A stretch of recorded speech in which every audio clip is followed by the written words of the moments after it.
നമസ്കാരം. വേദാന്ത വൈബ്സിന്റെ പുതിയൊരു വീഡിയോയിലേക്ക് സ്വാഗതം. നമ്മൾ ഇന്ന് വരാഹി ദേവിയുടെ പെട്ടെന്ന് ആഗ്രഹസാധ്യത്തിനുള്ള ഒരു മന്ത്രത്തെക്കുറിച്ചാണ് പറയുന്നത്.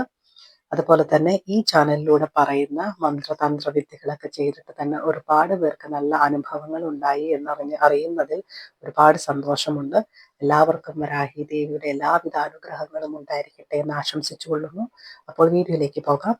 നമ്മൾ പല വിദ്യകൾ പറയുമ്പോഴും അവർ പറയാറുണ്ട്, കുറേ ദിവസമൊക്കെ ചെയ്തിട്ടല്ലേ അതിനൊരു ഫലം വരുള്ളൂ. ഞങ്ങൾക്ക് പെട്ടെന്ന് എന്തെങ്കിലും ഒരു ഘട്ടത്തിൽ നിൽക്കുമ്പോൾ, ഒരു വിഷമഘട്ടത്തിൽ നിൽക്കുമ്പോൾ അതിനൊരു ആശ്വാസത്തിനായിട്ട് എന്തെങ്കിലും ഒരു വിദ്യ പറഞ്ഞു തരാമോ എന്ന് ചോദിക്കുന്നവർക്ക് വേണ്ടിയിട്ടുള്ളതാണ് ഈ ഒരു മന്ത്രം.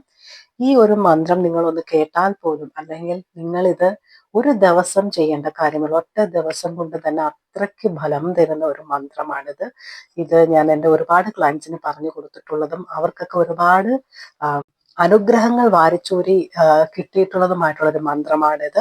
പിന്നെ എല്ലാ മന്ത്രങ്ങളും ചൊല്ലുന്നതിന് മുമ്പ് വളരെ ശ്രദ്ധിക്കേണ്ട കാര്യം, മത്സ്യമാംസാദികൾ അന്നത്തെ ദിവസം ഒഴിവാക്കാൻ സാധിക്കുമെങ്കിൽ അത്രയും നല്ലത്. അതല്ല പറ്റില്ല എന്നുണ്ടെങ്കിൽ മന്ത്രം ചൊല്ലുന്നതിന് ഒരു 5 മണിക്കൂർ മുമ്പോ മന്ത്രം ചൊല്ലിയിട്ട് ഒരു 5 മണിക്കൂർ കഴിഞ്ഞിട്ടോ മാത്രമേ ഇത് ഭക്ഷിക്കുവാൻ പാടുള്ളൂ.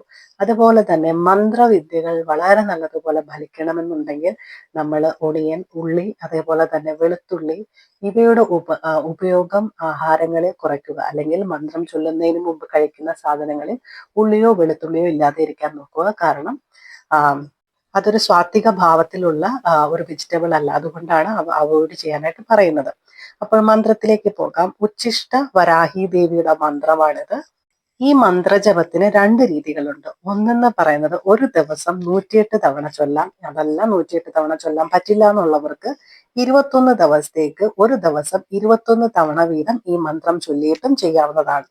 ഇതിന്റെ ഇടയ്ക്ക് പീരീഡ്സ് മൂലം സ്ത്രീകൾക്ക് ഇത് മുടങ്ങിയിട്ടുണ്ടെന്നുണ്ടെങ്കിൽ അതിൽ വിഷമിക്കേണ്ട കാര്യമില്ല. കാരണം അത് നമ്മൾക്ക് ഭഗവാൻ തന്നിട്ടുള്ള ഒരു അനുഗ്രഹമായിട്ടുള്ള ഒരു കാര്യമായതുകൊണ്ട് ആ ദിവസങ്ങൾ ഒഴിവാക്കിയിട്ട് വേണം ചെയ്യാൻ. അപ്പോൾ ചോദിക്കും, ഭഗവാൻ അനുഗ്രഹമായി തന്നതല്ലേ, പിന്നെന്താ അന്ന് ചെയ്താൽ?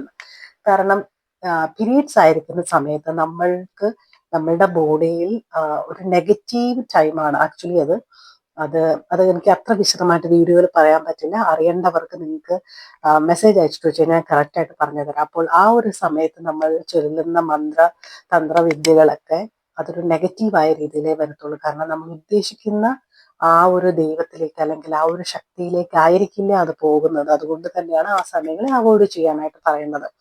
അപ്പോൾ പീരീഡ്സ് മൂലം മുടങ്ങിയിട്ടുണ്ടെങ്കിൽ അതിനുശേഷമുള്ളത് കണ്ടിന്യൂ ചെയ്താൽ മതി. അതായത് നിങ്ങൾ 21 ദിവസത്തെ രീതിയിലുള്ള പൂജയാണ് എടുക്കുന്നതെന്നുണ്ടെങ്കിൽ പീരീഡ്സിന്റെ ആ ഒരു ദിവസങ്ങൾ 5 ദിവസം കഴിഞ്ഞിട്ട് നിങ്ങൾ ബാക്കിയുള്ള ദിവസങ്ങൾ ചെയ്യുക.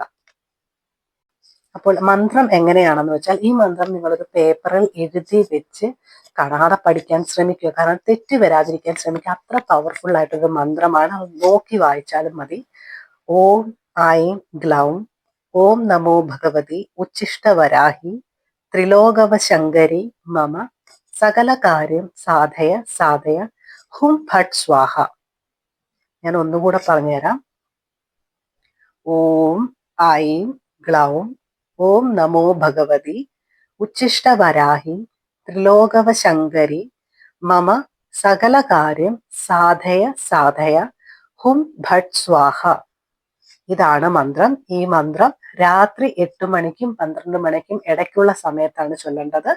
അത് 108 തവണ ചൊല്ലുകയാണെങ്കിൽ ഒറ്റ ദിവസം ഒരു രാത്രിയിൽ ചൊല്ലിയാൽ മതി. അത് പറ്റാത്തവർക്ക് വേണമെങ്കിൽ 21 ദിവസം 21 വട്ടം എന്നുള്ള രീതിയിലും ചെയ്യാവുന്നതാണ്. ഇത് 108 തവണ ചൊല്ലിക്കഴിഞ്ഞിട്ട് നിങ്ങളുടെ കാര്യം എന്താണോ സാധിക്കേണ്ടത് അത് മനസ്സിൽ സ്മരിച്ചുകൊണ്ട് ദേവിയോട് നന്ദി പറയുക. അത് തന്നതിന് നന്ദി പറഞ്ഞുകൊണ്ട് വേണം നിങ്ങളിത് നിർത്തുവാനായിട്ട്. ഈ ഒരു മന്ത്രജപം കൊണ്ട് അടുത്ത ദിവസം തന്നെ ആഗ്രഹ സാധ്യമോ അതിന് അനുകൂലമായ സൂചനകളോ ലഭിക്കുന്നതാണ്.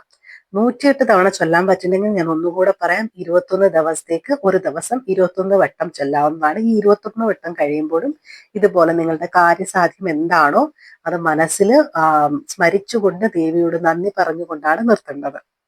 അപ്പോൾ ഞാൻ ഈ മന്ത്രം ഈ സ്ക്രീനിൽ കൊടുക്കുന്നതാണ്. അത് നോക്കി തെറ്റാതെ ചൊല്ലാൻ ശ്രമിക്കുക.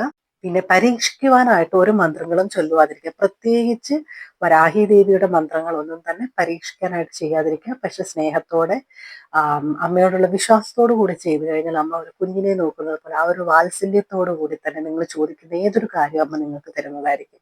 അപ്പോൾ വരാഹി ദേവിയുടെ അനുഗ്രഹം എല്ലാവരിലേക്കും എത്തട്ടെ എന്ന് ആശംസിച്ചു കൊള്ളുന്നു. നിങ്ങൾ ഈ മന്ത്രം ചൊല്ലിയിട്ട് എന്തെങ്കിലും കാര്യം നടക്കുന്നുണ്ട് എന്നുണ്ടെങ്കിൽ അതൊരിക്കലും മിണ്ടാതിരിക്കരുത്. അത് മിക്കവാറും എല്ലാവരും തെറ്റ് ചെയ്യുന്നൊരു തെറ്റാണ്. അത് നിങ്ങളുടെ കാര്യം ദേവി നടത്തി തരുന്നുണ്ടെങ്കിൽ അതിനെ നിങ്ങൾ ലോകത്തോട് പറയണം. അപ്പോഴാണ് ദേവിയിൽ മറ്റുള്ളവരുടെ വിശ്വാസം കൂടുകയും ദേവിയിലേക്ക് പോവുകയും ചെയ്യത്തുള്ളൂ. അപ്പോൾ അങ്ങനെ നിങ്ങൾക്ക് നടക്കുന്ന കാര്യങ്ങൾ പറയും തോറും നിങ്ങളുടെ ലൈഫിലേക്ക് വീണ്ടും വീണ്ടും നല്ല കാര്യങ്ങൾ ദേവി തന്നുകൊണ്ടിരിക്കും. അപ്പോൾ ഈ മന്ത്രജപം കൊണ്ടോ അതല്ലെങ്കിൽ ഈ വീഡിയോയിൽ അല്ലെങ്കിൽ ഈ ഒരു ചാനലിൽ ഇട്ടേക്കുന്ന എന്തെങ്കിലും ഒരു വിദ്യ കൊണ്ട് നിങ്ങൾക്ക് എന്തെങ്കിലും കാര്യങ്ങൾ നല്ലതായി ഭവിച്ചിട്ടുണ്ടെന്നുണ്ടെങ്കിൽ താഴെ കമന്റ് ചെയ്യുക. അതുപോലെ തന്നെ പ്രാർത്ഥനയിൽ ഉൾപ്പെടുത്തണമെന്നുള്ളവരും താഴെ കമന്റ് ചെയ്യാവുന്നതാണ്. Thank you. ബൈ.